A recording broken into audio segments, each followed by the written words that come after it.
جی ناظرین، میرے ساتھ MLA فہیم خان موجود ہے. سر یہ مجھے بتائیں جیل برو تحریک کا کیا کانسیپٹ ہے؟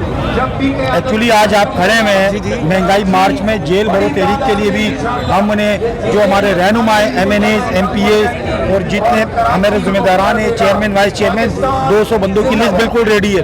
جیسے ہمیں سینٹرل سے ہدایت آئے گی انشاءاللہ اسی دن ہم گرفتاری دیں گے.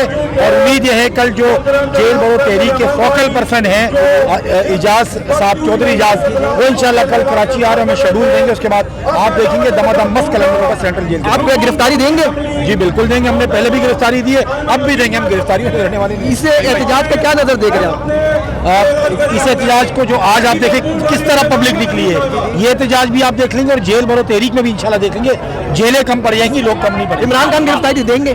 عمران خان بالکل حاضر ہے گرفتاری دینے کے لیے. ہم ان کو منع کر رہے ہیں. وہ باہر رہیں گے وہ ان کا مقابلہ کریں گے. ہم بیٹھے ہوئے.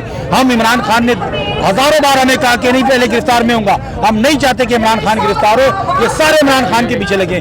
ہم بیٹھے ہم گرفتاری دیں گے. میں عمران خان ہوں یہ عمران خان ہم سارے عمران خان ہیں. مختلف شہروں پہ گرفتاری اسٹارٹ ہو چکی ہے. کراچی میں کب سے ہوگی؟ کراچی میں نے ابھی آپ کو پہلے جس طرح بتایا کہ جیسے سینٹر سے ہدایت آئے گی ایک سسٹمیٹک طریقے سے کر رہے ہیں. ایسا تھوڑی کہ سب بند ہو جائے. کچھ کسی نے اندر رہنا ہے کسی نے باہر سسٹم سنبھالنا ہے. اگر سب گرفتاری دیں گے تو آپ پہ جس سے لڑائی ہے وہ لوگ تو عجیب دیں گے. نہیں تو میں نے آپ کو یہی بولا نا سسٹمیٹک طریقے سے چل رہے ہیں کہ کس نے اندر جانا ہے کس نے باہر رہنا ہے. یہ پورا ایک سسٹم بنا ہوا ہے. ٹھیک ہے تھینک یو سر. ہمارے ساتھ موجود تھے PTI کے MNA فہیم خان. ان سے ہی بات کرنے کی کوشش کی جو گرفتاری جیل میں گرفتاری کا جو حکم دیا گیا ہے